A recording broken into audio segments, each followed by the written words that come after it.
Brought to you by IOCO, Africa's leading integrated technology services company.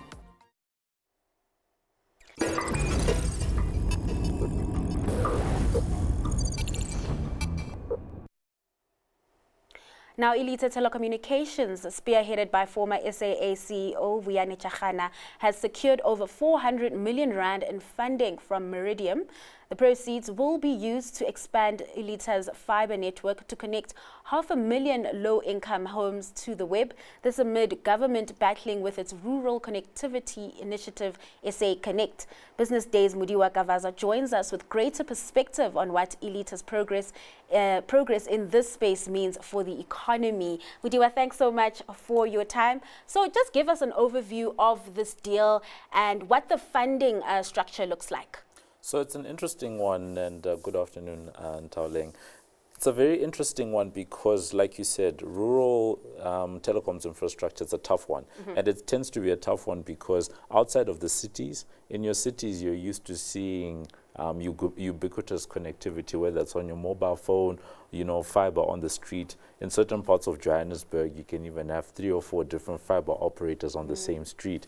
But in rural areas or less densely populated areas, your operators are finding it hard to justify investment in certain areas because they're just saying there aren't enough people there, we won't make our money back, all of these things. This is why rural connectivity has been such an issue.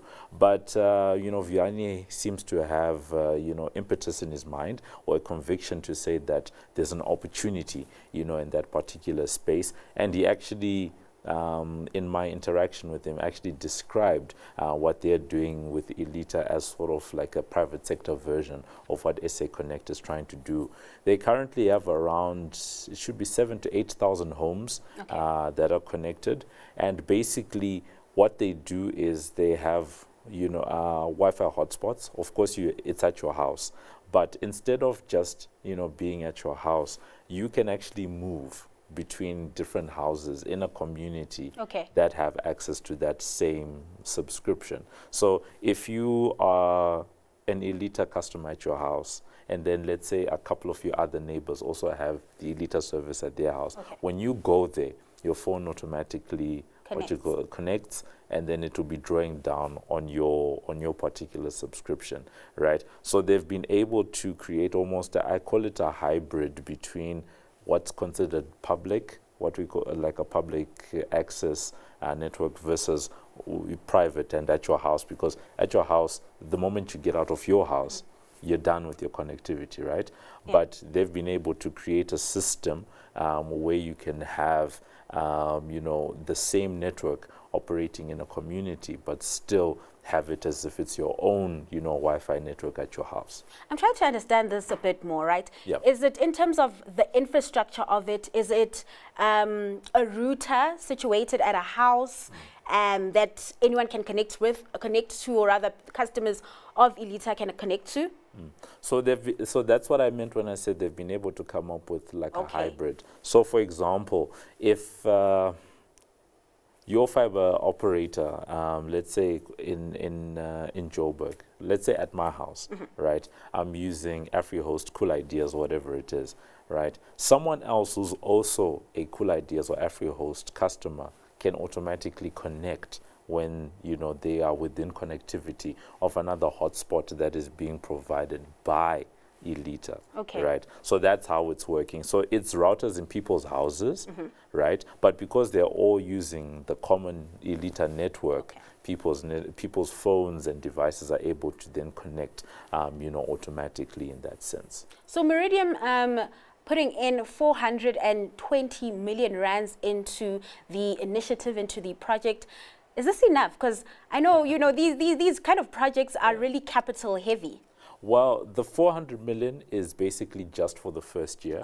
They're looking at 500,000 homes, and 500,000 homes, if you take an average of, maybe 4 or 5 people within a household, Vuyani and his team are estimating that you could possibly connect up to 2 million people, by focusing on those 500,000 households. So the plan is the 400 million, which is made up of 120 million rand in terms of equity, and then the balance, which is the other 300 million, is debt, right? Okay. All coming from, the shareholder base.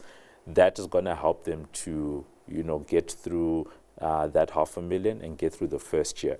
Then he says, once we're done with that initial first year phase and we've reached our goal, he actually plans to go out to the market to actually raise more either capital or debt, but it's likely going to be debt because in this sector, when you're doing these capital intensive projects around telecoms, it tends to be debt type of funding. But I think what they're trying to do is to, because they've already proven the case, they've got an investor, but when you get to the 500,000, now you've proven scale, right? You can take your case to banks and your DFIs and the like, who tend to be the ones to invest in these types of things. So to answer your question, no, I don't think it's enough. And they do have plans in place that once this amount of money is out, then they're going to go out into the public markets to It came to my attention because I was looking at that Vodacom massive deal and their initial investment would have been 10 billion. Yeah. So I thought to myself, 400 million, 10 billion, hey, it doesn't add up. Yeah. Let's talk about some of the challenges here, right? We've discussed a bit of the infrastructure challenges, but I mean, navigating local municipalities and just regulation, I guess, would still be tough as well as a private sector player. Definitely tough, but it seems that they've been able to do it. And I guess this is one of the reasons, at least from our interactions with Vuyani, is to say, this is one of the reasons why we decided that we're going to do this in the Eastern Cape first, and then we'll broaden it out to other parts of the country. So I think it was to firstly firm up their model, get through all of those hurdles, you come up with the standard operating procedures. That's the first thing. Second thing is also trying to understand the consumer piece of things, because that's probably one of your biggest hurdles, right? Because a typical fiber subscription or a typical unlimited subscription, whether you are using LTE, fiber, etc., you're looking at 200, 300, 400 rand and above per month, for a decent package. On the top end, you could be paying up to 1,000 rand, per month. But in this particular case, they are offering 3 rand a day. Mudiwa. Yes, they're doing 3 rand a day, and he said it's a pay-as-you-go model. So literally that amount of money, it's unlimited for the day. If you don't pay the next day, because you were saying we are talking about a segment of the market that isn't able to or can't justify that upfront payment, but they can actually maybe do a couple of rand a day. So if you have an offering where they can do 3, because he said that is 3 rand a day, which is if you pay for it upfront, I believe it's the 90 rand a month. Yes. But if you're doing it on a day-to-day, like you're literally paying day by day by day by day, because you can top up, it's like airtime, right? Then you're looking at roughly 7 rand a day, right? So obviously you want people to pay the 90 rand up front, but for the people that want to do it day by day, it's 7 rand. It'd be interesting to see how this, rollout goes about. Mudiwa, thanks so much for joining us and sharing insights on Ilitha Telecommunications rollout of fibre. That was Business Day's Mudiwa Gavaza.